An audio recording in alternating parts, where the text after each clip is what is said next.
Manuela, nós estamos nos anos 90, né?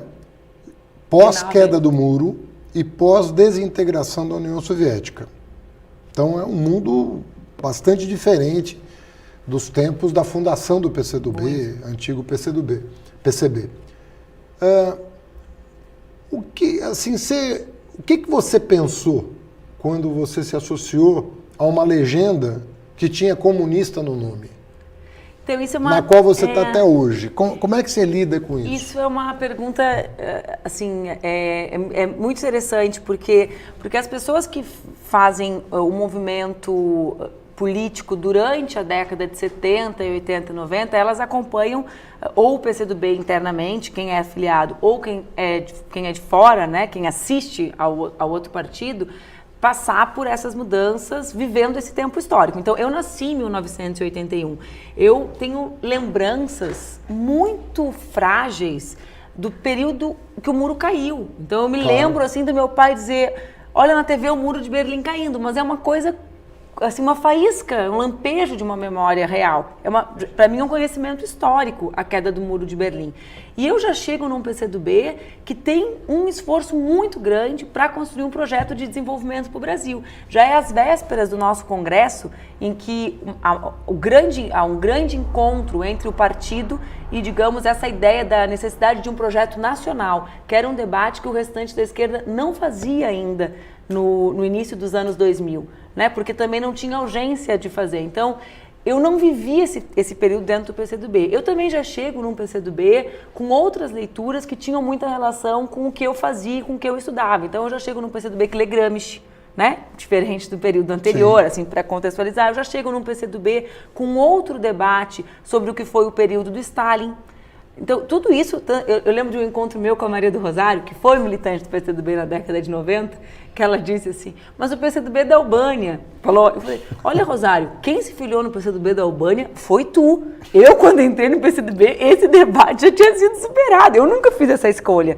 A minha escolha já foi por um partido que tinha os traços de uma organização com características que eu acho importantes, então um partido que defende o socialismo, né, que acredita na ideia da necessidade de uma organização para fazer a luta política, né, a disputa do poder político, que a gente acredita que tem uma importância eleitoral num país como o nosso, mas associado a um projeto de desenvolvimento de nação e a ideia da importância do sentido de nação para enfrentar o neoliberalismo, que era algo que não existia também muito forte nas outras forças políticas, que ainda haviam muita contradição entre a ideia de nação e o internacionalismo socialista.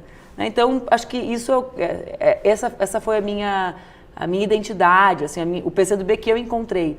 E para mim, eu nunca tive a contradição que as pessoas viram ou veem, porque eu tenho uma formação pessoal e escolar cristã. Né? Então, eu morei no interior do Rio Grande do Sul, fiz toda a minha formação no ensino fundamental. Mãe, cristãos? Mãe mais que pai, mas os dois. A família do meu pai é profundamente religiosa e católica. Meu avô, que faleceu agora, nunca. Imagina se algum Natal ele passaria sem ir à missa do Galo, ou algum domingo sem estar na missa. Ah, quer dizer, tradição com a tradição forte. De família do interior do Rio Grande do Sul, né, da fronteira, com meu avô fazendo isso, e estudei nas escolas que existiam nas minhas cidades, que eram as escolas de freira. E para mim, sempre foi... Você fez ensino fundamental e médio? E médio em luteranos, que era a escola de alemão, e fundamental em escola católica. Escola de freira, E para mim sempre foi uma transição muito também natural a compreensão de que os valores que eu aprendi ali, não a doutrina, né, não só filosófica, mas os valores cristãos eram os valores que eu defendia politicamente. Ou seja, que são muito próximos da Declaração Universal dos Direitos Humanos. Eu não consigo compreender como alguém pode se reivindicar cristão sem enxergar o Novo Testamento como a primeira grande obra de afirmação dos direitos humanos da humanidade. Quer dizer, a ideia de todos são iguais diante de Deus, numa sociedade que tinha imperador, que negro era escravo, que mulher não existia, ao grau de revolucionário que é isso. Até hoje, hoje não são todos iguais diante do Estado. Imagina dizer que Deus maravilhoso podia ser esse, que via todos como iguais. Isso 2000 anos atrás. 2000 anos e 19, né? Lá no início do cristão, assim, para mim o cristianismo sempre teve relação com com os objetivos pelos quais eu lutava. né? Porque acho que a gente sofistica muito, Haddad, a ideia de a escolha política, né? O Lukács falava, no fundo, as nossas escolhas, elas têm uma origem que são relacionadas a valores humanistas. A gente vai lapidando isso para encontrar a teoria em que nós acreditamos que será o caminho para percorrer para chegar naquilo. Mas o que fez eu virar militante foi empatia. Eu me lembro do menino de rua da minha cidade do interior que eu não entendia porque que ele morava na rua, por que ele mora na rua e eu não. Né? Que são valores próximos, na minha interpretação, aos direitos humanos, que também são muito próximos dos valores cristãos com os quais eu fui educada, criada.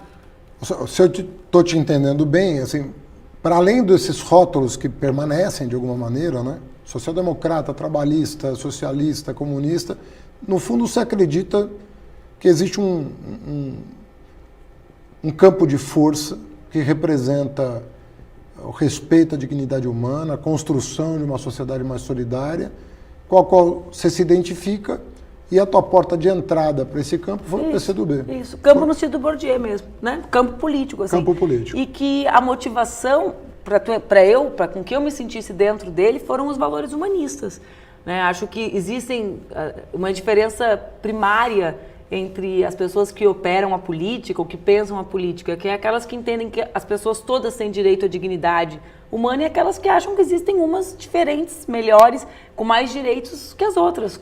Aquelas que têm direito a acessar serviços e bens públicos e as outras que podem viver passando fome, né? Ou que uma mãe tem o direito de ver a filha que recém completou 4 anos, como a minha, aprendendo a escrever, enquanto a outra mãe tem que enterrar a filha de 8 anos, como a mãe da Ágata. Tem gente que acha que isso é o normal. Eu nunca achei que isso fosse normal. E acho que isso é o que nos empurra, primeiramente, para dentro de um campo político.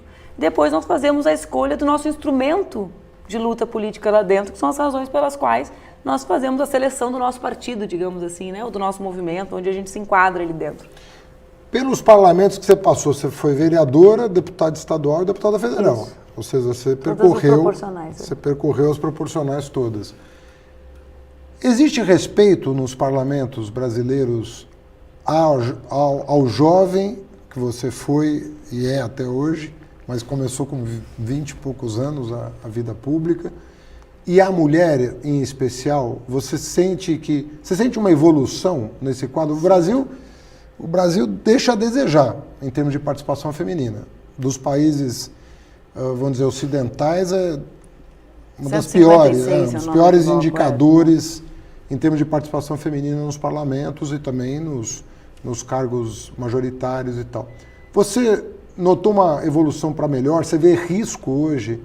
Está em risco, está em jogo? Porque também o brasileiro está votando em mulheres de direita, né? Aconteceu aqui em São Paulo, sobretudo, você teve muito voto conservador em mulheres. Como é que você está vendo a situação, essa questão? Gênero / ideologia. Como é que isso funciona? Tem várias respostas para essa pergunta, né? Primeiro, a participação de mulheres na política, ela não é uma luta só do nosso campo político. Quem estuda, não é minha área de pesquisa, mas quem estuda qualidade da democracia, por exemplo, né, sabe que não existe uma razão para que hajam mais homens de direita, por exemplo, no parlamento do que mulheres de direita, se a sociedade é constituída por mulheres e homens. Da mesma forma a questão racial. Portanto, mulheres, tanto a questão de gênero, quanto a questão de raça, quanto a questão de orientação sexual, não são uma pauta da esquerda, ou não deveriam ser uma pauta da esquerda, embora sejamos nós os que mais levantam a participação desses segmentos no parlamento como elementos importantes para a vida democrática. Porque a democracia será mais intensa ou menos intensa, ou mais pujante ou menos pujante, se a sociedade estiver ali. Se não tem mulher no parlamento, a sociedade está subrepresentada. Mas acho que existem duas questões importantes assim, na tua pergunta. Primeiro, que mudou muito, e mudou para muito melhor, né? Eu tive 15 anos de mandato. Quando eu entrei, ou quando eu fui para Brasília, assim, que era um holofote já muito maior, porque o Parlamento Municipal, embora desvalorizem muito as câmaras, a Câmara de Porto Alegre, pelo menos para mim, foi uma experiência muito generosa, porque é muito perto da população, a população fiscaliza, eu já entrei como a mais votada, então tem uma espécie de blindagem das pessoas saberem quem tu é e estarem muito perto de quem sabe quem tu é. Então, o bafo é muito perto da nuca, para criarem rótulos artificiais para tentarem te estereotipar como algo que tu não é, né? Então é difícil dizer que eu era uma bonitinha na Câmara de Vereadores de Porto Alegre, comigo tendo uma trajetória no movimento estudantil. Quem que ia acreditar mesmo nisso? Ia ser um esforço em vão. Quando eu fui para Brasília, foi horrível, né? Então, se tu me perguntasse isso há 13 anos atrás, quando eu fui para Brasília, tem respeito com a mulher? Não tinha respeito nenhum, né? Todos os jornais me chamaram de musa, mesmo eu tendo sido a mulher mais votada da história do Rio Grande do Sul por 2 vezes, né? E entre mulheres e homens, inclusive, não só entre mulheres, e eles diziam que eu era bonita. E eu dizia que não queria ser bonita, e pessoas de esquerda e de direita me diziam que eu era uma chata, que não era um debate que eu tinha que fazer, porque afinal de contas, quem não queria ser bonito? Mas não é que eu não queira ser bonita, eu debato educação, eu tenho uma trajetória, eu não concorri a Miss, né? Então era assim, era um ambiente de baixíssimo debate sobre o que representava uma mulher de 25 anos dentro do parlamento, né? Pouquíssimo espaço, pouquíssimas brechas para que a juventude pudesse participar a partir de novas formas de tecnologia. Acho que isso melhorou muito. Hoje nós temos muitas mulheres, mesmo dentro dessas 77 eleitas, se a gente olha a composição, já são muito mais jovens. Tem muitas mulheres mais jovens, do nosso campo mesmo, né? Sim. Com uma pluralidade maior. Se está em risco, está em muito risco. Por que nós temos hoje a maior participação das mulheres no parlamento, na Câmara da história? Tem relação com o volume de mulheres mobilizadas e organizadas na sociedade brasileira? Óbvio que tem. A luta resulta em conquista eleitoral. Mas a gente também teve conquistas institucionais importantes. A gente aprovou as cotas, a gente viu que as cotas tinham pouco avanço, a gente vinculou recurso, a gente vinculou as fundações dos partidos serem obrigadas a fazer investimento, os partidos serem obrigados a fazer investimento, e teve impacto, Haddad. Né? Dobrou, basicamente. Saiu de 40 para 77. Na eleição anterior tinha ido de 45 para 42. Por que eles focam tanto nisso? Por que eles tentam tanto deslegitimar, falar tanto de candidaturas de mulheres laranja? Olha, é evidente que teve uma ou outra distorção. Aliás, todas do lado de lá. Sim. Mas o central o resultado disso foi que mulheres entraram na política. Mesmo eles tiveram que se curvar às deles, né? Mas do lado de cá, e se as mulheres estiverem na política, invariavelmente, se nós, para aí responder a última questão, que é ideologia e gênero, se nós fizermos o debate do que eu defendo, que é de um feminismo popular, não existe como as mulheres não estar conosco. Porque essa crise é uma crise que pune sobretudo as mulheres. O Estado, quando ele é diminuído, as medidas de austeridade, a diminuição dos investimentos públicos, o aumento do preço de gás, o fim da vaga na creche, ele não pune igualmente mulheres e homens trabalhadores numa sociedade. Ele pune mais aqueles que mais precisam do Estado ou das políticas públicas para a sua emancipação. E são as mulheres essas, numa sociedade machista como a nossa. Né? Então, se nós conseguirmos levar esse projeto nosso, político, para frente, o resultado serão mulheres engajadas nas nossas causas. É óbvio, elas vivem a contradição, elas enterram os filhos, elas vivem a vida real. É por isso que eles enfrentam de forma tão sistemática a política de cotas e a política de financiamento de candidaturas femininas, porque há avanços. Tem uma coisa que eu pergunto para ouvir tua opinião mesmo, porque eu mesmo estou formando juízo sobre essas questões. Você tem a questão econômica, né, a tua visão de mundo sobre a economia, né, e aí tem um debate sobre se a sociedade tem que ser mais meritocrática, menos meritocrática, qual o nível de assistência, de apoio, de suporte que o Estado tem que dar para as pessoas no sentido de garantir igualdade de oportunidades. Enfim, tem um debate riquíssimo na área econômica e aí tem modelos muito variados, um mais liberal, ultraliberal, mais social-democrata, etc. Mas quando você vê esses temas que são importantes para o nosso campo, né? Raça, gênero, orientação sexual, liberdade religiosa, que para nós é importante, é mais importante do que a direita... Foi garantido na Constituição pelo Jorge Amado, que era deputado constituinte comunista, né? Ou seja, mas quando a gente vê um entrechoque entre esses dois mundos, um mundo de valores e um mundo de interesses, a impressão que dá é que os interesses sempre se sobrepõem aos valores.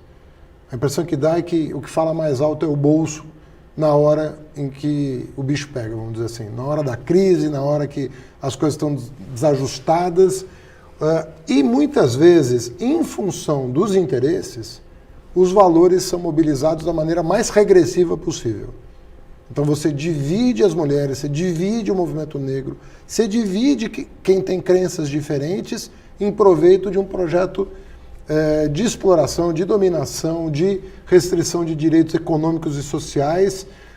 Como é que você compatibiliza isso? Como é que a esquerda, o campo mais progressista, não cai na cilada, né, de separar essas duas coisas, de reuni-las em torno de um projeto que seja assimilável como um projeto só, uma visão de mundo só?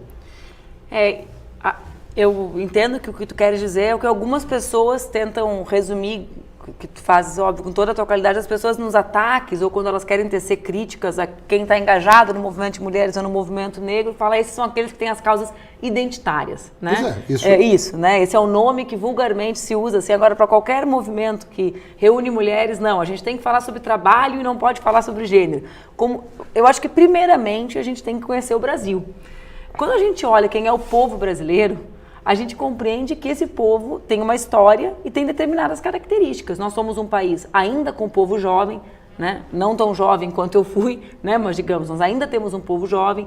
Nós temos uma história de uma sociedade construída em torno da participação das mulheres, então os núcleos familiares, sobretudo das mulheres negras. Tem pesquisadoras com trabalhos fantásticos, pesquisadoras e mulheres negras que estudam isso. E nós somos um país que tem a sua desigualdade econômica, que é central para mim, estruturada a partir da questão de gênero e raça. Evidente que o trabalho é central, porque é o que é central para o povo, porque o meu marido, que é músico, sempre diz, não existe poeta com dor de dente, né? Quer dizer, em que lugar, qual é o lugar para pensar a arte com a morte do filho na porta? Agora, nós somos aqueles que temos que saber que existe muito pouca chance de uma menina branca, como a minha filha, ser executada no território que eu vivo.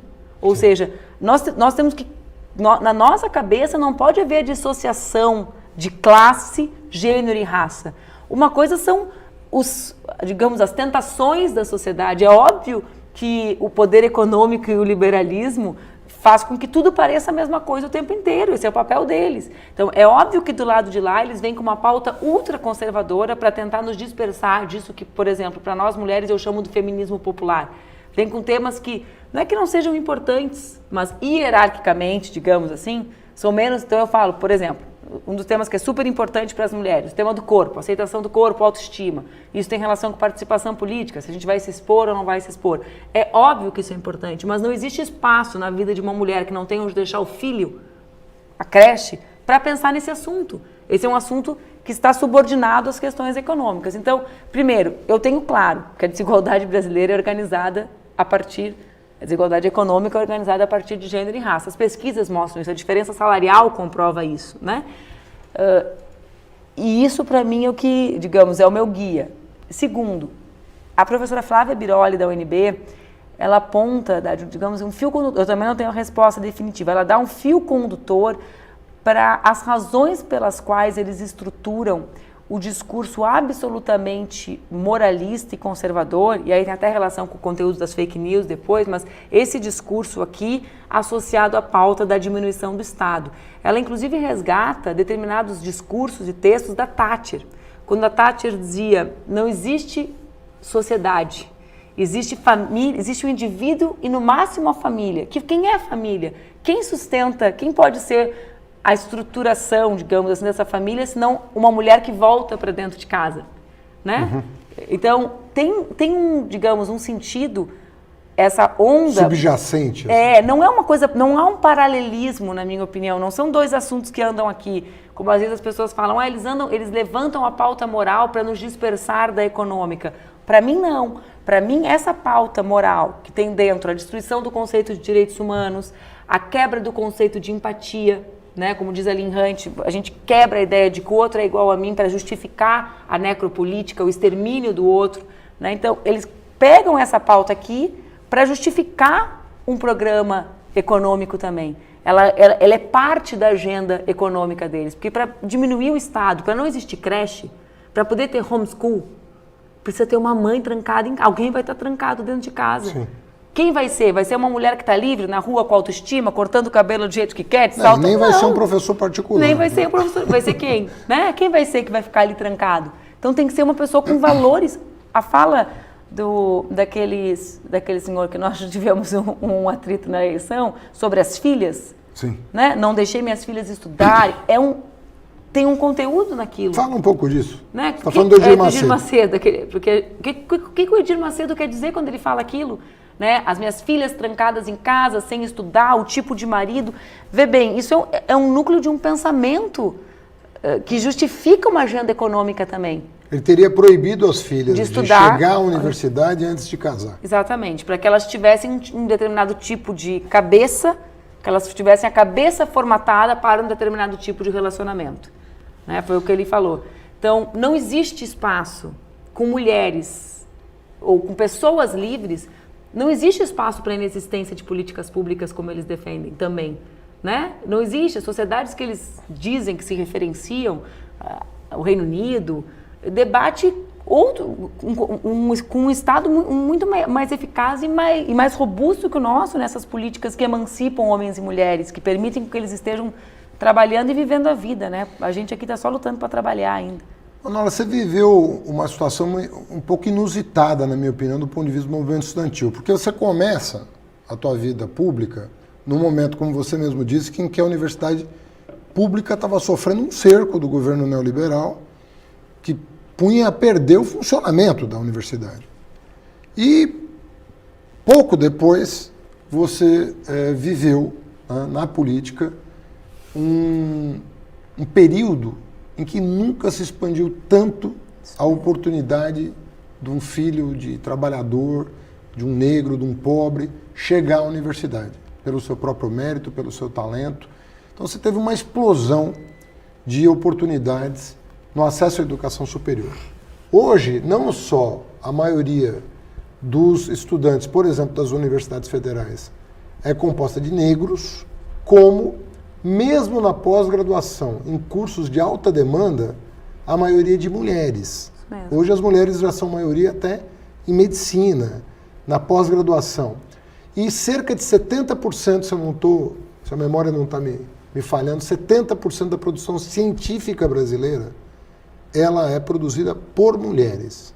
Isso aconteceu Curtíssimo. Num período curtíssimo da tua entrada no movimento estudantil até o presente momento.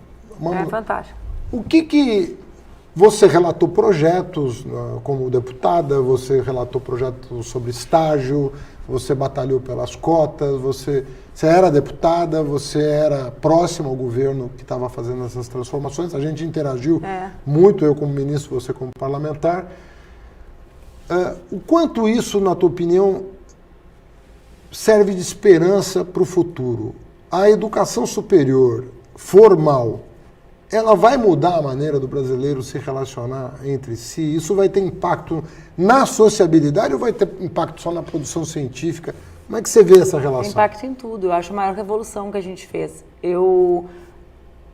Tem uma outra resposta a essa tua pergunta que para mim é importante, que é mostrar como é possível mudar. Né? Porque eu lembro que eu falei isso um outro dia já para ti. Eu sempre imaginei que a gente fazia política para realizar sonhos das pessoas, né? E eu gosto de imaginar a vida assim porque a gente tem que saber para onde a gente quer ir. E as mudanças que a gente produziu na universidade, na pública e na privada, as cotas e o ProUni, para usar os dois principais nomes, as duas principais marcas, para mim elas mudaram até esse meu paradigma, porque a gente mostrou para as pessoas que elas podiam sonhar sonhos que eram proibidos para elas.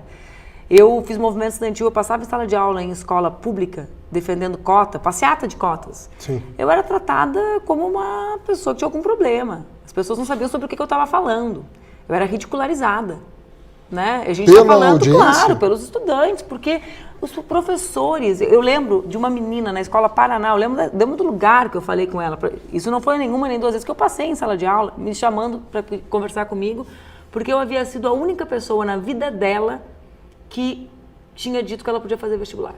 Isso eu estou falando dos anos 2000, talvez 2001, ontem. Historicamente, né? ontem. E depois, a gente viu a universidade ser a casa dessas pessoas. Então, para mim, o mais importante disso, de tudo, é que a gente, quando olha para o governo, quando olha para as dificuldades, a gente imagine que, num período de tempo muito curto, pessoas sequer imaginavam que podiam entrar num lugar e legiões delas invadiram esse lugar. Isso mostra que é possível tudo, porque a gente às vezes fica meio desesperançoso diante do quadro político brasileiro.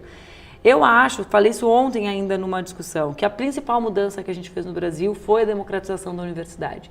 A universidade ela é o templo sagrado da elite brasileira, né? O Brasil demorou muito para ter universidade. A gente olha outras democracias sólidas, a gente sempre olha alguns parâmetros. Tempo de parlamento, tempo de não sei o quê. Eu sempre olho o tempo de universidade.